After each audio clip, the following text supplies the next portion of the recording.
paraphrasing. If a black man, let's say, is in a hotel, he's traveling, and there's a white lady who is in the lobby, and she says, oh, weren't we on the same plane?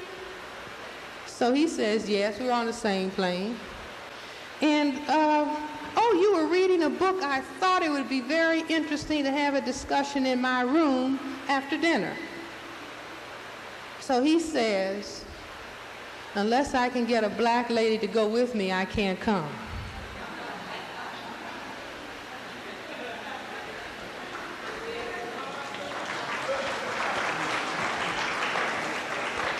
Now what he's doing, that's the black king countering a move by the white queen.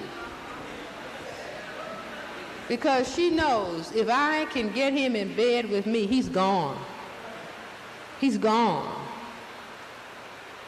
Anybody wonder how the black ball players with all this multi-million-dollar earning potential are biting the dust? An older black coach told me, he said, Dr. Welsing, that's done with white women. All you have to do is get a little blonde.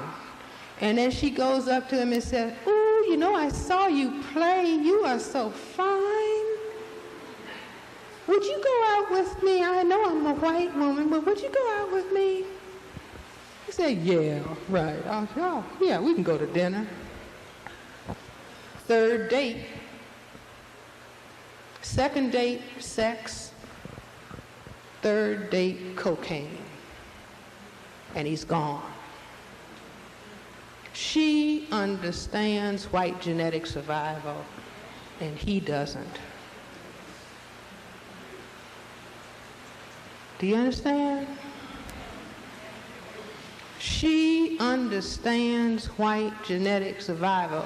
Botha from South Africa, in a speech that he made to his cabinet, talks about having an army of white women to use against intelligent black men.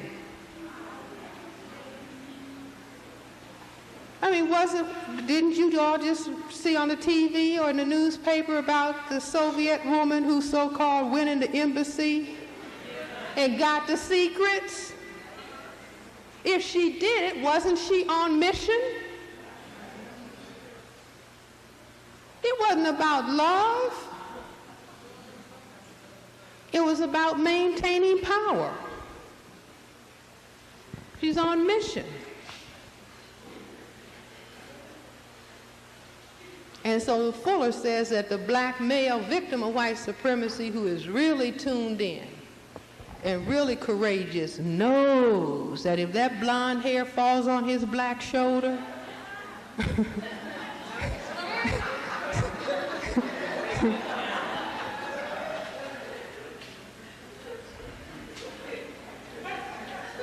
then he's a goner.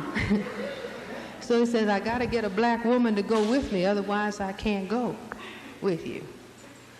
And I mean, you know, any black man who wants to try and see how much power that is. Because if you ever say that to a white female, she will look at you, say, what kind of king is this? I never met a king who couldn't fall to my power. Say, this is a different kind of king. So she will say, okay, she'll come back next week. You didn't mean what you said, did you? See, she might start talking about white men. I can't stand white men. They're so insensitive.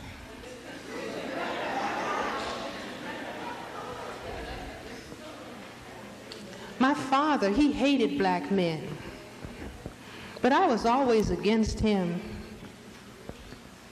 Tactics and strategy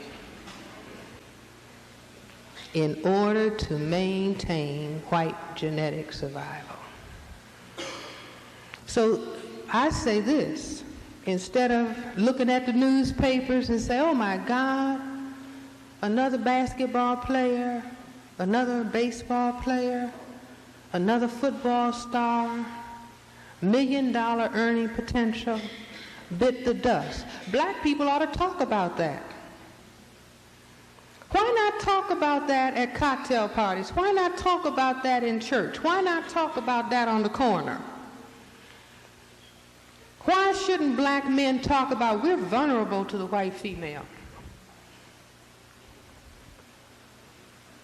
See, just like black women could talk about we're vulnerable to white men telling us we're cute in the office.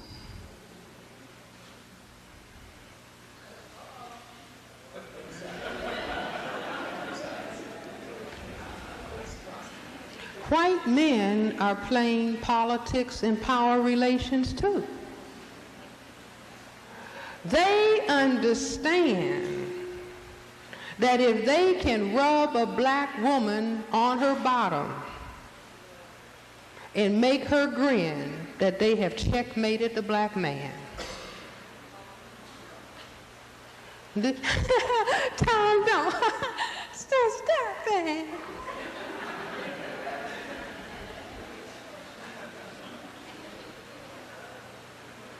See, a lot of times we think we're getting promotions, and this is checkmate.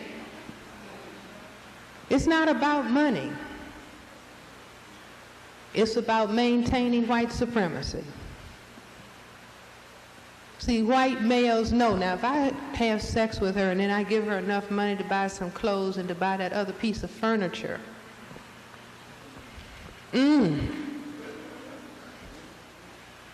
in the crunch, she will not fight white supremacy. I wrote an article last week. If you go to blacknews.com, you'll read it, and it's called The Black Man's Attraction to White Women, Love, Lust, or Legacy of Self-Hatred. We have to understand that the more the black man gets educated, the more he moves up in social standing, the better job he gets, the more rejected he feels by white society.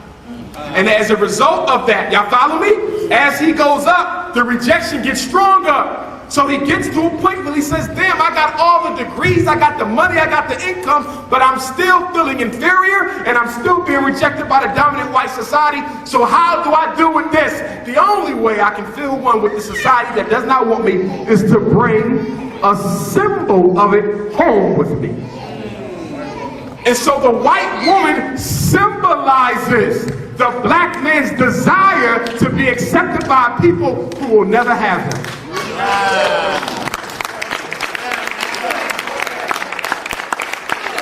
It's very important we understand that. And sisters, don't get mad with him because a black man who marries a white woman ain't a man you needed to be with in the first place.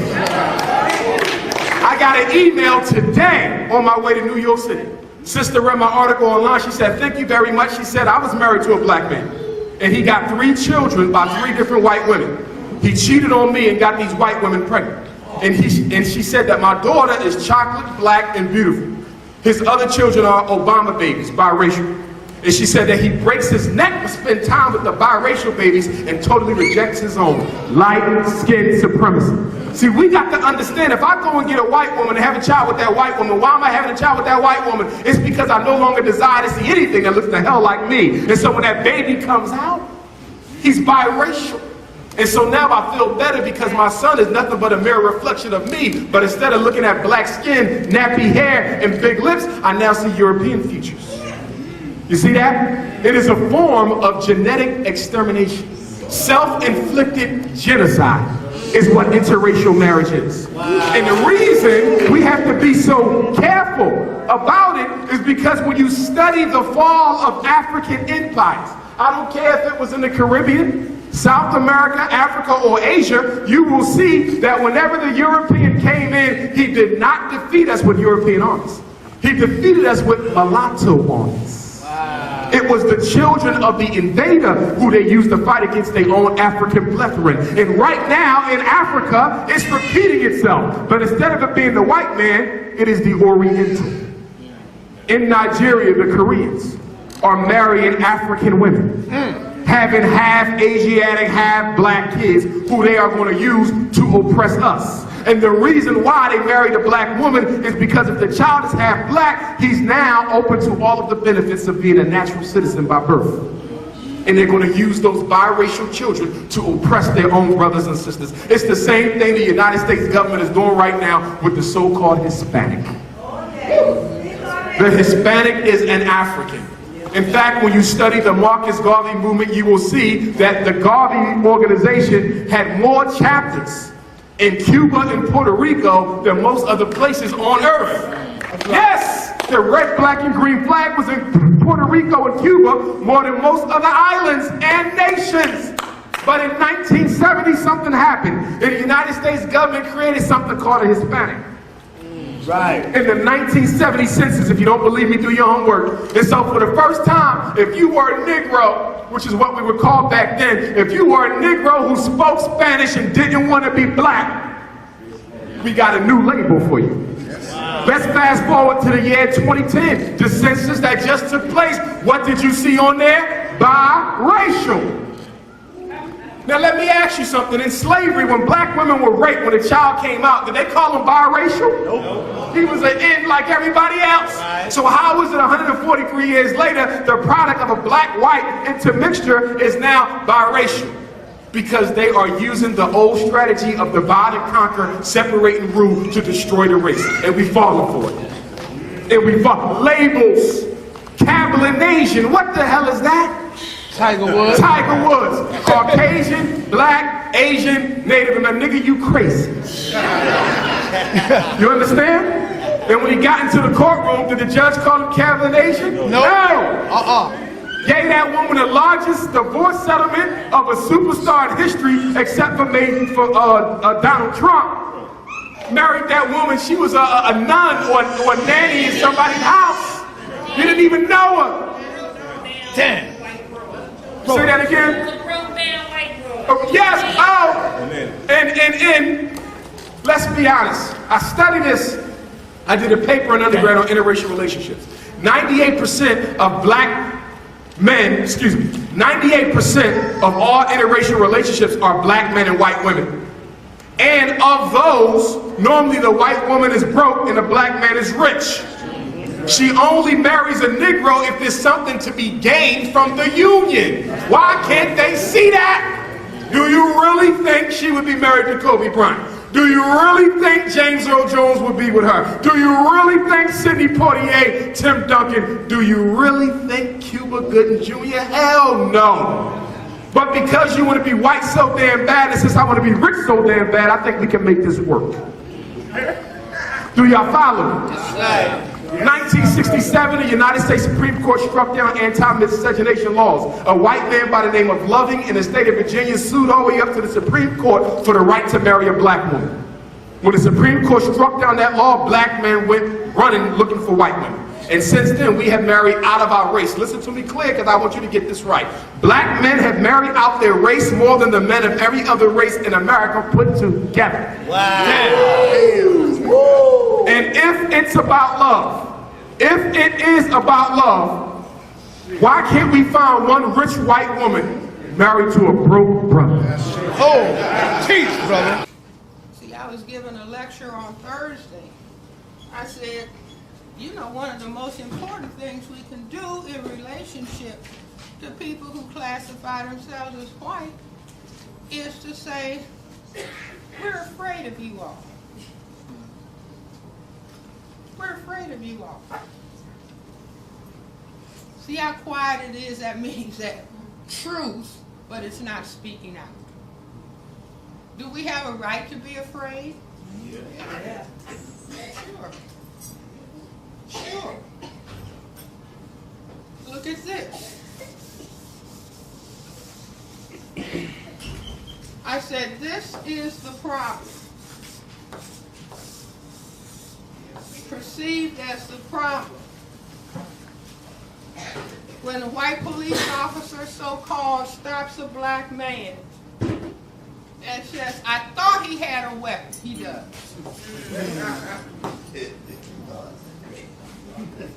It's genetic power. You see, think of all the cases. I thought he had a weapon. The man just had his wallet in his hand or his keys. I thought he had a weapon. And that's enough for the person to do what? See, this is a front view of male genitalia. This is a lateral view. If you turn that around 90 degrees, you get this. What does that look like? And what is the gun called in the system? The great equalizer. Meaning, you have weapon can annihilate me. Must create weapon can do same thing. You see, so where is the gun warm? One on each side. That's just like this.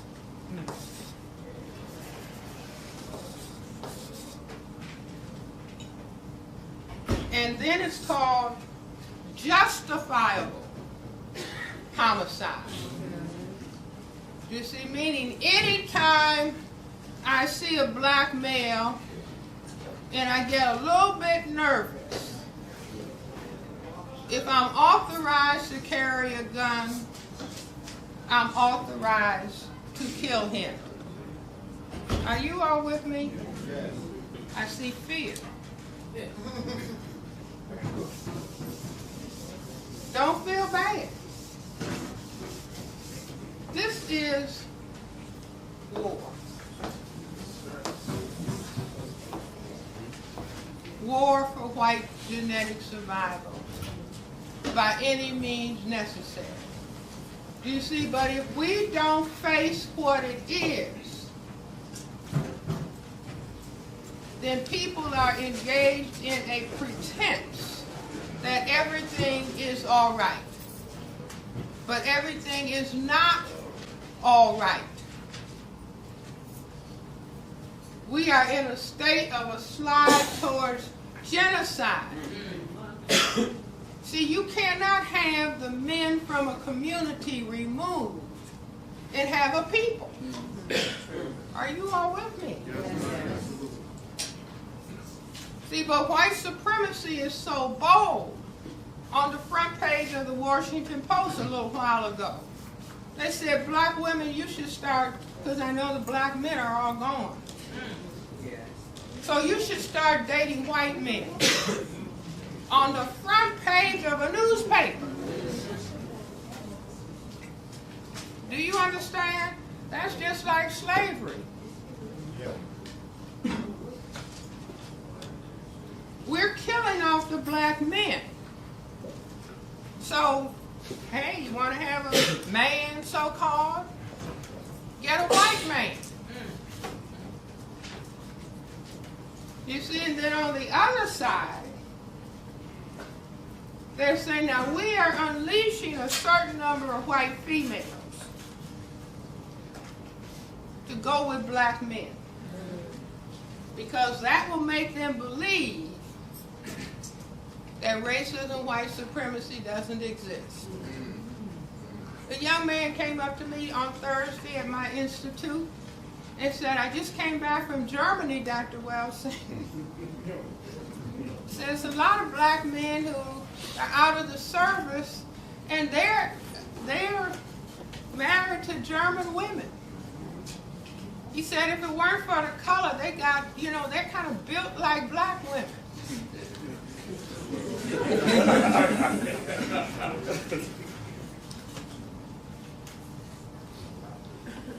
See, that's the Caroline Brigade.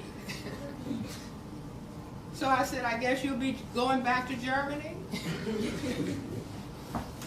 See, that the system has figured out in formal slavery, when the white slave master would be rampantly raping African women. But the mother would be black. And she would tell the child, you're black. White females tell their offspring, you're not black. You're mixed. Now, what does that mean she actually is thinking about black? To say to the child, you are not black. But let him try to stop a cab. let him try to get a job. So he becomes schizophrenic. Because he has been taught by the mother to hate black. I really don't respect your father. We ain't got to deal with the fact that black men marry outside their race more than the men of every other race put together. And then you got a nerve to tell me it's about love. Well, if it's about love, why you seem to be more in love than everybody else? And if that's the case, why can't we find one rich white woman married to a broke black man? If it's all about love, shouldn't it go the other way sometimes? This ain't about no love. White women are very strategic. And what black men need to understand is when you do get a white woman, you got to understand that you're only dealing with the white women that the other white men didn't want. You are a leftover expert. You're not first choice. No white woman goes around wanting to marry a black man as first choice. You're the second choice. And I heard my sisters are getting liberated. Y'all want to go outside the race too, huh? That's the word on the street. Well, I got news for y'all. White men are not in a rush to marry black women. But they will lead you to think that they will just so they can get some of your African cookies and then throw you back. I've heard horror stories about sisters who thought white men was in love with them, only to get thrown back into the group after a certain amount of time. He calls you a black bee one day during an argument. He tells you you're nothing like the women of my race during an argument. You better stop getting liberated and get educated. We got to learn and love ourselves. I don't hate white women. But I understand that women live longer than men do. So if I marry a white woman, she's likely to be on this earth longer than I am. And when I die, is she going to give any of my money to the black community? When I die, is she going to give money to a black college? When I die, is she going to put any of our children through college? Michael Jordan just married a white woman who's about 20 years younger than him. So when he dies, and I'm not wishing it, when he passes on, is that white woman going to come help the hood with that money? No, of course not. Marriage is about business. And that's why white women only marry black men who got something going for themselves because they know it's about economics. And they know in the natural order of things, he's going to leave the earth before she does. And the sadness of interracial marriage is black men give their money to white women who already belong to a people who got it all, take it from those who need it. It's an act of treachery and it's sabotage. I don't hate white women. I respect them. I respect white men. But I am unapologetically African. I'm loyal to my people first. Neely Fuller says, under the system of racism, white supremacy, when a black man is poor, he wants a job. When he gets a job, he wants luxuries. And when he gets luxuries, speak up, brothers. He wants a white woman. That's right. Now, the system has figured something out here. See, during formal enslavement, it was the white slave master raping the African woman, producing a mulatto, but the mother was black. So the first breast in the baby's mouth was black. Now, they figured out, now what if we let enough of these white women loose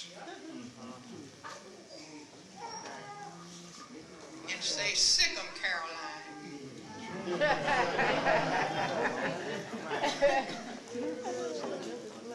Then those little babies who have a white mother, they look black, but they have a white mother.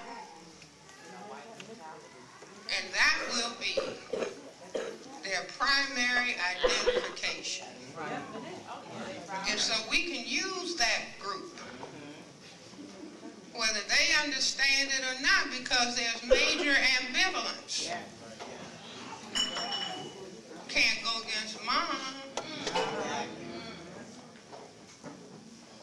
Are you all with me? Announcing.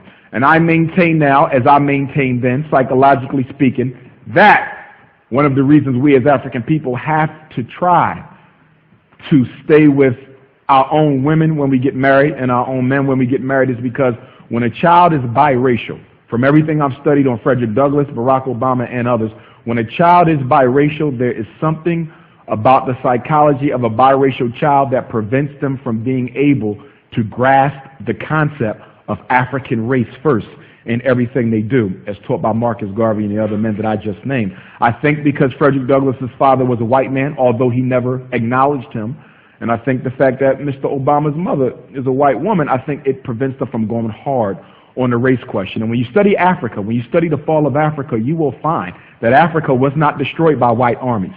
Africa was destroyed by mulatto armies. What normally happened was the European conquerors came into Africa, cohabitated with the women, and over the process of 20 to 40 years, they changed the color. And then they used their mulatto offspring to fight against their darker brothers. Something that still goes on today in America. In fact, in Nigeria, as we speak, the Orientals who have invaded the Nigerian economy are marrying African women to do the same thing, to bastardize the native population, to raise up an entire group of Oriental African children who they will then use to oppress the native Africans. When you don't study your history, you repeat it. It's self-hatred. Same reason why black men marry white women, self-hatred. And if you don't believe me, go to Frantz Fanon's book, Black Skin, White Mask. You should know Frantz Fanon, one of the greatest psychiatrists that ever lived.